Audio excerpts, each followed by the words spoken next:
Gentlemen, good day. The things you saw here in the film are real things confiscated.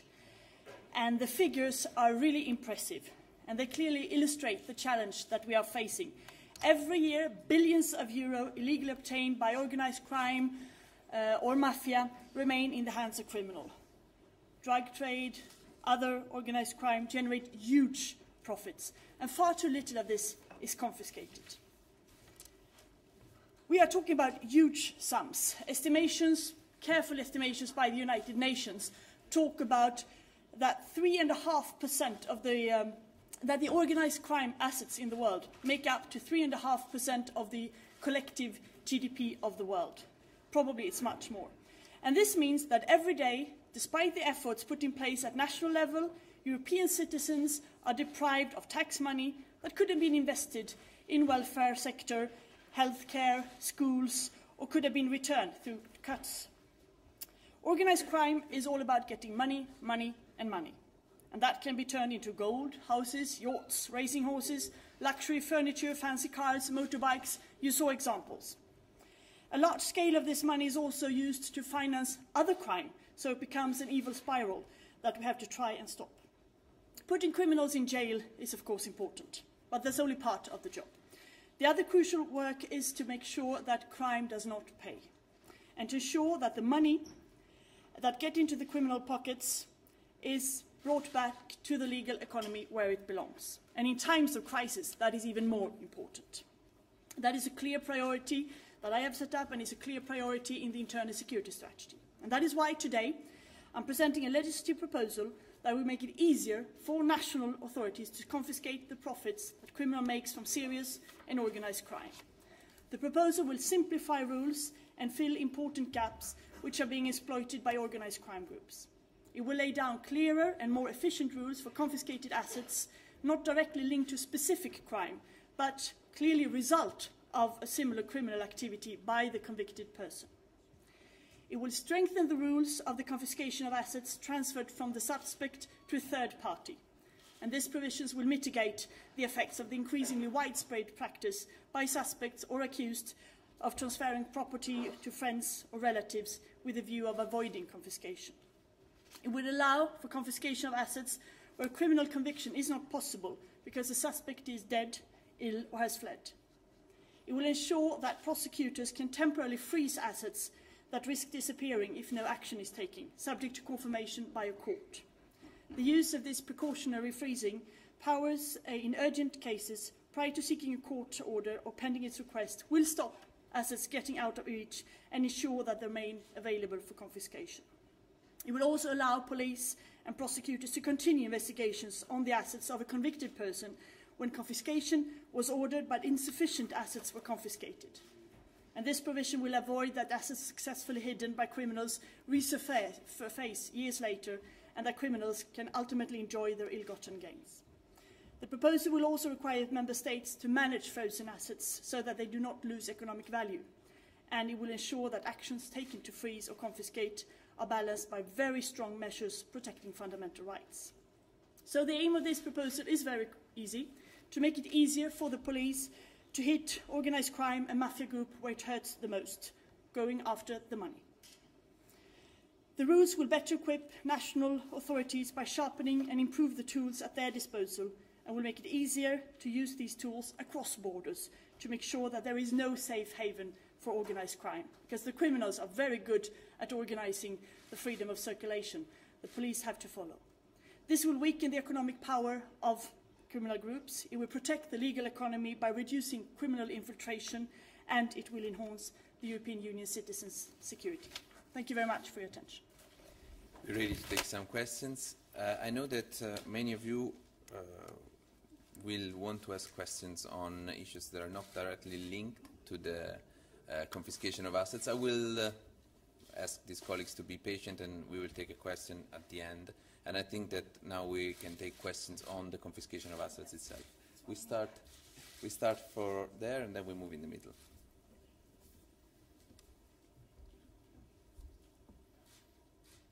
Nikolas Busse, Frankfurter Allgemeine Zeitung. Do you have an overview of the legal situation in the member states as it is today? How much of what you're proposing is already possible for the law enforcement authorities in the various states? Yes, we have, of course, looked through the situation in all the member states, and it varies a little bit. For some, there will not be much change. Others, there will be more. We have that in our background information. You can have a full overview. This is something that has been very much asked for by member states to increase the harmonization on this. So some will have to change. Some will, of course, say that it doesn't go far enough. But it varies a little bit, and we have a full overview and a table in the background material that you can have right after the press conference. Just to be more precise, is in the impact assessment of the proposal that we will be more than happy to make available.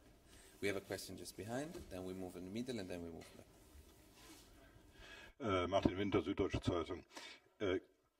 Commissioner, could you please clarify what you said, to use the tools across the borders? What exactly does that mean? Does that mean that, let's say, if the police in France is after, let's say, organized crime in France, and they know that this group has assets, let's say, in Sweden, that they can ask the Swedish police to freeze the assets there even before they have a court order either in France or in Sweden? Well, there is precautionary freezing, but it has to be confirmed very quickly by the court. So the French authorities can ask the Swedish authorities in this case to do that, yes. We go in the middle, and then we move to Marco. Oui, Madame la Commissaire, j'ai deux questions. I have two questions, Commissioner. Tous ces biens, ces avoirs qui seront all these assets which are confiscated or frozen, how will it be used? Tous ces biens, tous ces avoirs confisqués. Where will all these frozen or confiscated assets go? And then, given that we're looking at the internal security strategy of the EU, will we have stricter border controls? Your first question, well, it's up to member states to decide. Some member states have a tradition that confiscated assets go into the social sector. We've seen the example from Italy, whereas other member states have different legislation. So we don't dictate to member states what they should do. It's up to them to decide what to do with these assets. Most important is that they should be transferred to the legal economy. So our proposal leaves it up to the member states to decide that. I wasn't quite clear on your second question. We're within the strategy of European internal security, so I'm wondering whether we're going to have stricter border controls, because everything crosses borders. No. No. Des outils These are tools which complement the work that the police is doing at the moment. So we're not going to have additional border controls at internal borders. Marco Zatterin, La Stampa. Commissioner, you mentioned the Italian case as one of the positive in the European Union. Would you be just so kind to tell me if the actual framework the actual Italian framework is compatible with the new proposals you are presenting right now, or if even Italy will have to change her ways, what Italy will have to do, if Italy will have something to do, to be compatible with the new framework you are proposing today. Thank you. Well, thank you. As I said, we will give you a full overview, if you would like so, in our impact assessment, where we list all the member states. My impression is that Italy, more or less, has everything that we propose. They go a little bit further in their legislation. We do not, by any means, force member states to go back. Some go further when it comes to other provisions, but the legal systems are different. So this is what we would ask all member states to do, and I think Italy, more or less, has all this. We have 3 more questions. We'll take it in the order 1, 2, and 3.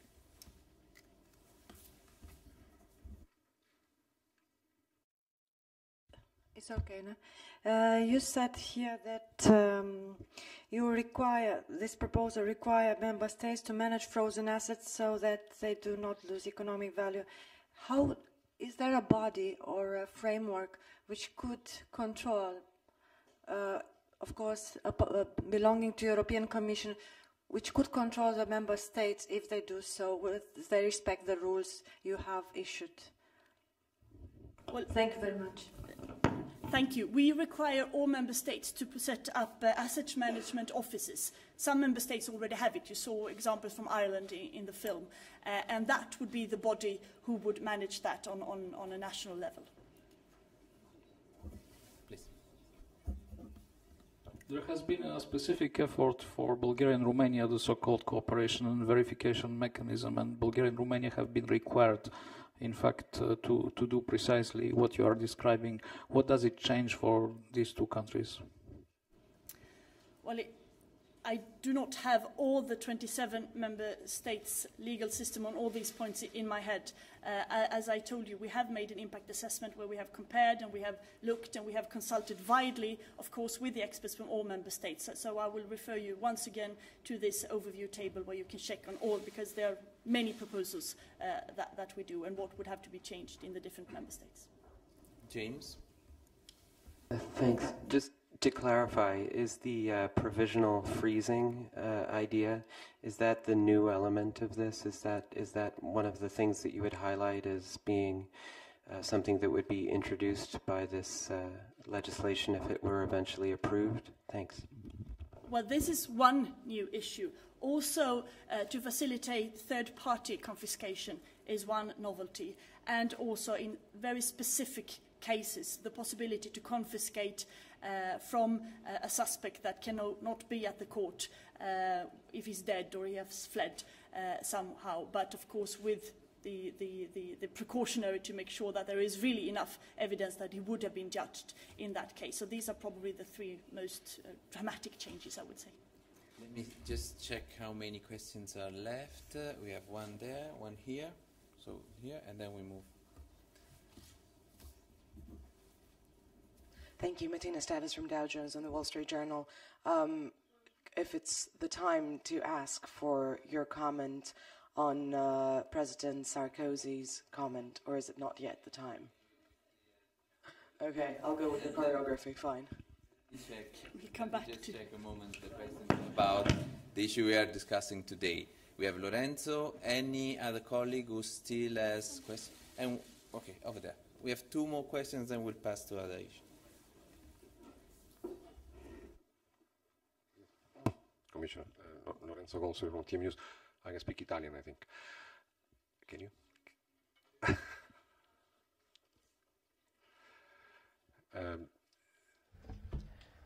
Yes. Sì, commissario. Yes, thank you, Commissioner. Two questions, please.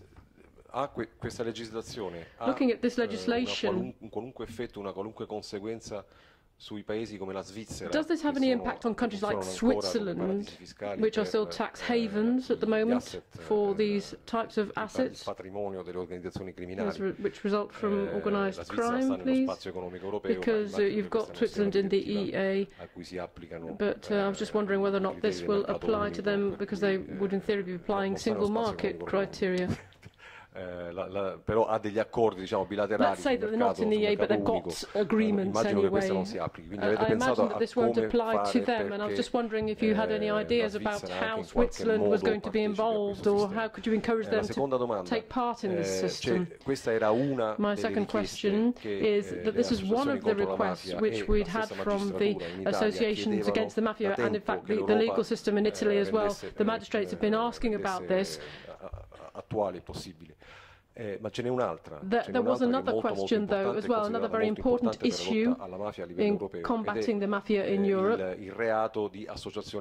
That's to say, the crime of being associated with the mafia. That's to say that people could be convicted because they were associated with the mafia. That is something which exists in Italy. I don't know if it exists in other places in Europe, but I think that that was considered a very important means of trying to combat the mafia. So we have got an initiative in there. Is there anything being done on that? Thank you. Well, on your first question, Switzerland is not covered by this, and this is a proposal that we have flagged in the internal security strategy. It has been asked for by many member states and the European Parliament, as you also say. So we will have to look at other possibilities to work with our partner countries on these issues. I am aware of this request from Italy. It is not something that we prepare immediately. We'll have to look into that more if this is something that other member states would want to pursue that road. But it is not in this, and we don't have anything immediately on the agenda on that.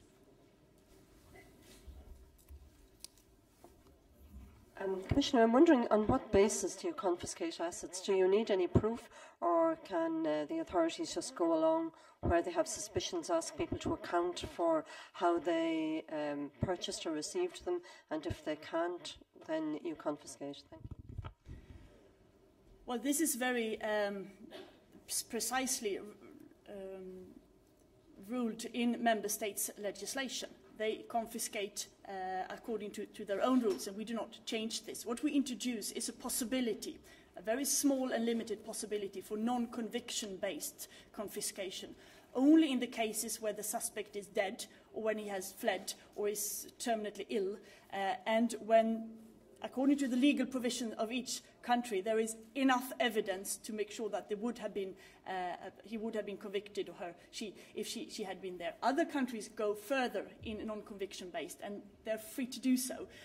But with the 27 different systems, this was a balance that we thought was reasonable. Thank you very much indeed. Now, this would, in principle, conclude our press conference, but I know that especially our French colleagues. So, Martina, I hope that you will not, you will apologize, but for this question, there were French colleagues that were waiting from the beginning of the press conference itself. Bonjour, Madame. Excuse à mes collègues. Alain Franco, RTL et Le Point. Alan from RTL, just another point here. I'd like to hear your reactions to what Nicolas Sarkozy said yesterday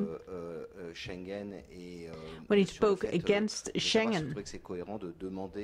Do you think it's consistent to call for reform and then not to make any progress on it and even to block the reform? And do you think it would be possible for a country like France to leave Schengen? And if that were to happen, what would be the consequence for the Schengen area?